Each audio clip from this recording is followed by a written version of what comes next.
On parle donc à présent d'un face-à-face, celui de deux Amériques qui n'arrivent plus à se parler ni à se comprendre. Ces deux Amériques sont représentées d'un côté par Donald Trump, le président du pays, et de l'autre par Gavin Newsom, le gouverneur de Californie. L'affrontement est en train de faire tache d'huile. Vous le savez, c'est parti de Los Angeles, et bien maintenant il y a Atlanta, il y a Chicago, il y a même New York. On continue d'en parler avec nos invités qui sont toujours sur le plateau. On se demande si derrière tout ça ne se cache pas peut-être donc cette opposition à Donald Trump. Vous avez beaucoup travaillé sur l'administration Trump à travers votre dernier ouvrage notamment.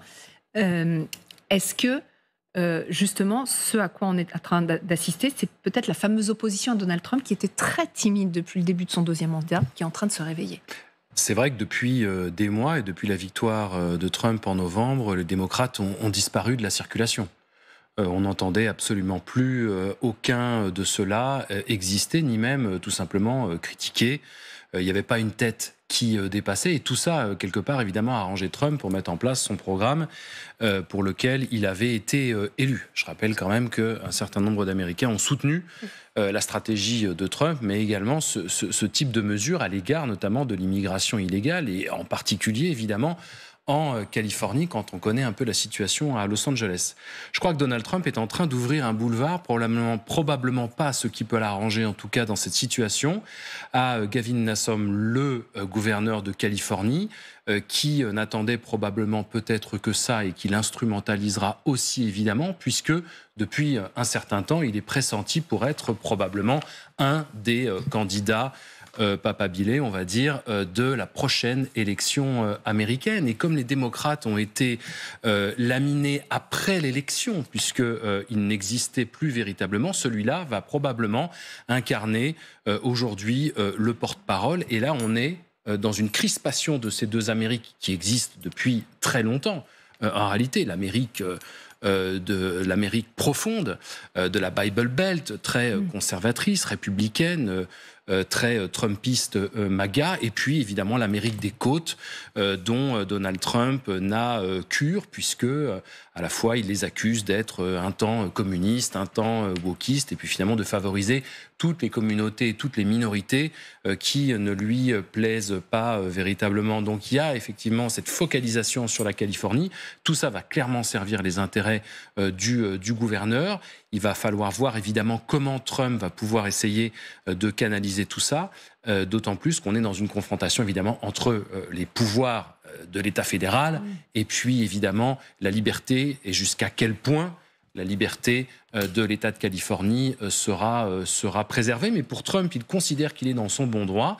Los Angeles comme la Californie vont à volo en ce qui concerne la question de l'immigration illégale, et donc il considère que l'État doit réinvestir le dossier, doit réinvestir le sujet, et notamment se battre contre ces militants pro-immigration illégale, si on peut les appeler comme ça. On va parler de cette confrontation justement à travers ces deux hommes, à travers deux visions en fait qui s'affrontent.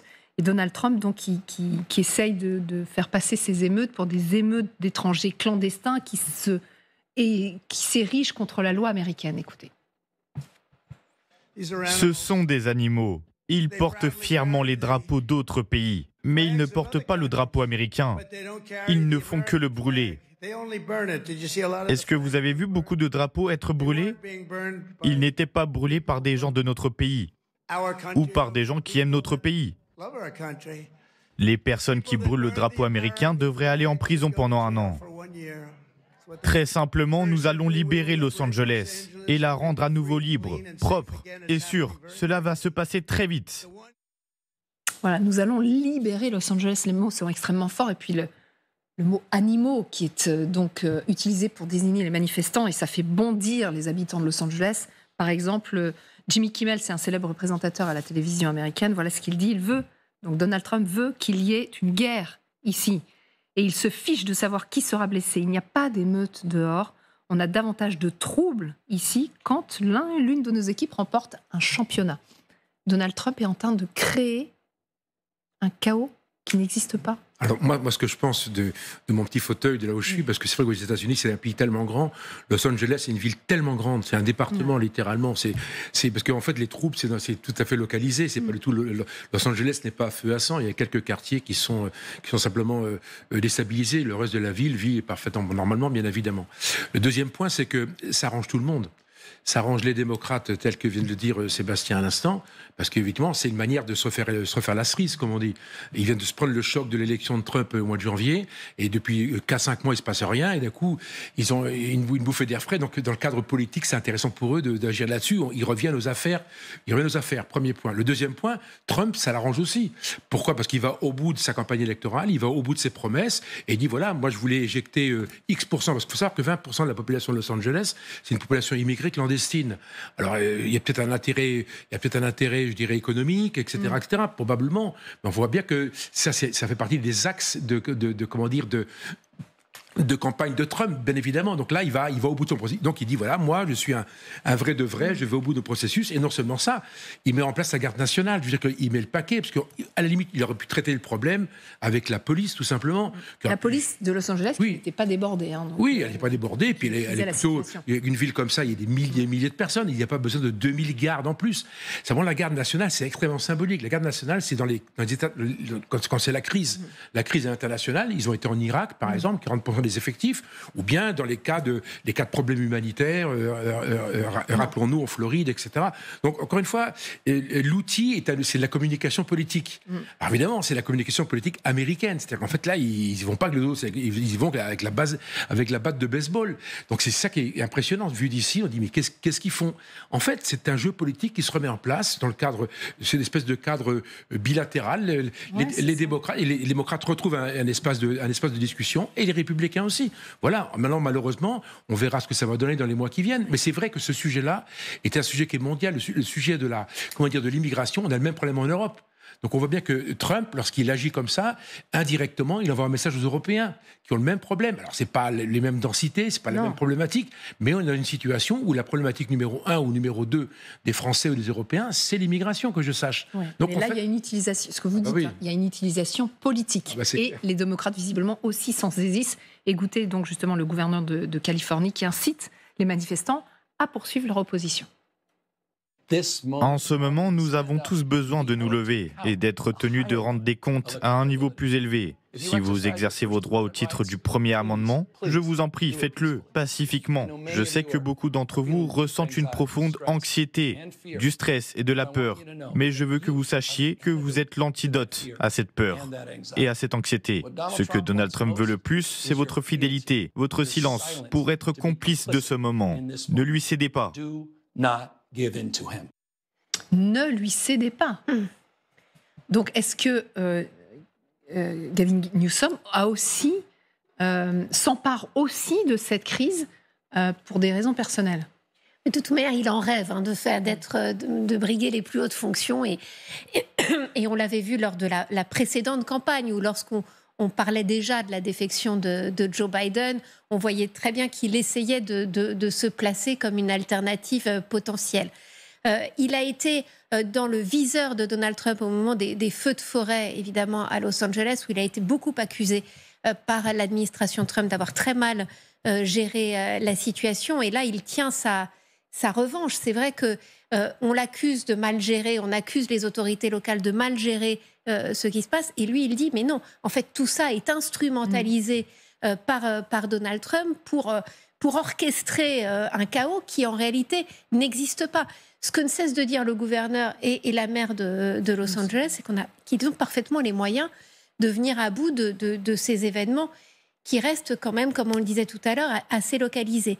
Mais c'est vrai qu'on voit le gouverneur de Californie qui s'engouffre dans la brèche et qui nous livre un grand discours hier soir, qui est un discours de moi face à la tyrannie de Donald Trump. Les démocrates ont une voix qui appelle à la désobéissance civile et qui dénonce le tyran Donald Trump.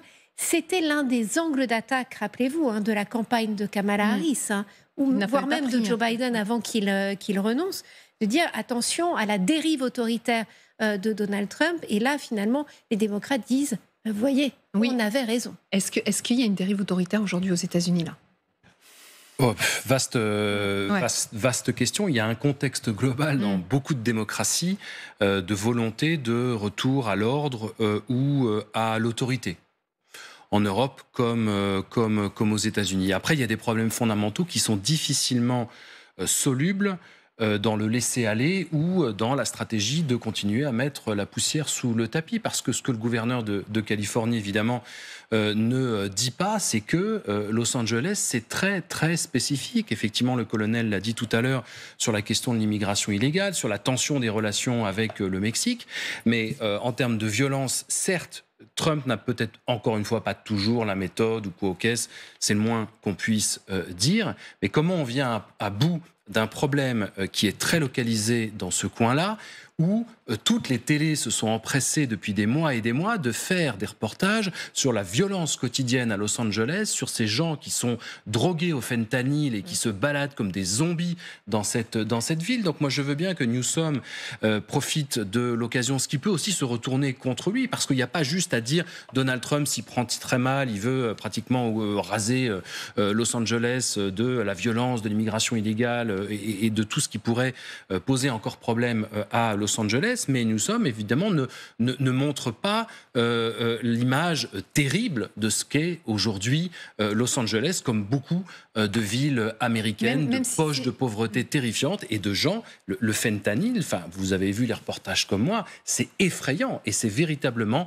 Los Angeles qui en est le symbole. Même si Los Angeles et toute la Californie mettaient en avant l'apport de l'immigration dans la vie quotidienne de l'État. Mais il n'y a pas de problème avec ça dans l'absolu, mais l'immigration illégale reste quand même de l'immigration illégale et donc de l'économie parallèle. Je peux tout à fait concevoir que ça soit important et fondamental pour contribuer à l'économie, mais si on parle de transparence et de réglementation... Et on rappelle juste comment c'est parti. C'est-à-dire que là, les manifestants se sont mobilisés contre les raids menés contre les migrants, quelquefois en dehors de tout cadre légal, sans vérification préalable de papier et tout ça. C'est-à-dire qu'il y a une politique du chiffre dans le gouvernement Trump. C'est-à-dire que jusqu'à présent, il y avait quelques centaines d'expulsions par jour. Stephen Miller, qui est quand même la tête pensante justement de cette opération massive d'expulsion, a convoqué les forces de police en leur disant l'objectif maintenant c'est 3000 expulsions par jour. Jusqu'à présent, les expulsions visaient essentiellement des migrants sans papier, mais qui étaient coupables de délits, qui avaient un casier. Là, en fait, comme il faut faire du chiffre aussi, maintenant, ce sont sur les parkings des magasins de bricolage où les migrants viennent proposer leurs services qu'il y a en effet des vagues d'arrestations. Donc il y a un climat de peur, de panique qui se développe chez ces migrants qui font fonctionner, oui, bien sûr, l'économie américaine, mais qui maintenant ne savent plus si ils vont pouvoir rentrer chez eux, aller chercher leurs enfants à l'école, et s'ils prennent à chaque fois le risque ou non d'être arrêtés. Donc il y a un climat d'angoisse, ils ne comprennent plus finalement véritablement les règles, parce que l'administration Trump veut aussi faire un exemple. Et c'est ce que demande aussi une grande partie de l'électorat américain. Il ne faut pas se leurrer. L'Amérique Trump, elle a voté pour ce qui se passe en ce moment. Alors, il y a une résistance en face, parce qu'on a en effet deux Amériques qui sont extrêmement divisées, mais il y a vraiment une partie de l'Amérique qui demande le rétablissement des frontières, davantage de règles. Et c'est vrai que Trump, quand même, depuis qu'il est arrivé au pouvoir, le nombre de passages aux frontières a radicalement baissé à la frontière mexicaine. Mais est-ce que ces frictions, jusqu'où ça peut aller ? Parce que quand un pays est aussi fracturé, on le voit avec ces images, est-ce qu'à un moment donné, est-ce que ça peut dégénérer ? Alors oui, toujours, évidemment, parce que vous avez une population qui est un petit peu en déshérence et qui se rebelle contre les décisions de l'État central, en tout cas de l'État fédéral. Oui, bien sûr. En même temps, je pense que Trump, il attend justement quelque chose. Je veux dire qu'on ne met pas la garde nationale, il fait venir alors une unité du corps des Marines, il n'y en a pas 10 000, il y en a quelques centaines, mais c'est vrai que symboliquement, il met en place des unités opérationnelles, etc., disant l'ordre va régner. C'est un point qui est central. D'autant que quand on connaît les États-Unis, quand on a voyagé aux États-Unis, quand on passe la frontière, quand on passe l'immigration, à quel point c'est difficile. Quand vous descendez d'un avion, il faut des tampons, et puis il est rempli des papiers à l'infini, etc. C'est compliqué de rentrer aux États-Unis. Donc j'imagine le traumatisme que doivent représenter ces milliers ou ces millions de clandestins qui rentrent aux États-Unis. Ça finit par perturber le système. Ils sont extrêmement rigoureux. La frontière, c'est leur frontière. Beaucoup plus que les Européens. Nous, on est avec Schengen, etc. On s'est ramolli sur nos frontières. Aux États-Unis, pas du tout. C'est extrêmement important. Donc on est quasiment dans la survie de l'espèce, la survie du pays quelque part. Et là, Trump, il a un boulevard devant lui parce que les démocrates, et comme vous le disiez fort justement, risquent d'apparaître comme des perturbateurs, comme des gens qui acceptent une espèce de système un peu, un peu non contrôlé. Parce que derrière tout ça, derrière le non-contrôle, il y a les trafics de drogue, il y a aussi il y a le banditisme, il y a les attaques, etc. Il se passe plein de choses. Los Angeles, c'est une ville très, très particulière. Hein. Après, vous avez Santa Monica, etc. C'est particulier. Point intéressant, c'est Miller, que vous avez cité tout à l'heure. Miller, c'est un jeune conseiller de Trump, un Trumpiste à fond, sachant que la femme de Miller est une des conseillères de Musk, au passage. Donc, on voit une espèce d'environnement très, très proche de... C'est vraiment le cœur, le cœur battant de Trump. Et il a mis un de ces jeunes gars là-dessus qui croit dur comme fer à ça. C'est-à-dire qu'il est convaincu de ça. Il se pose pas de questions le matin, lui. Non.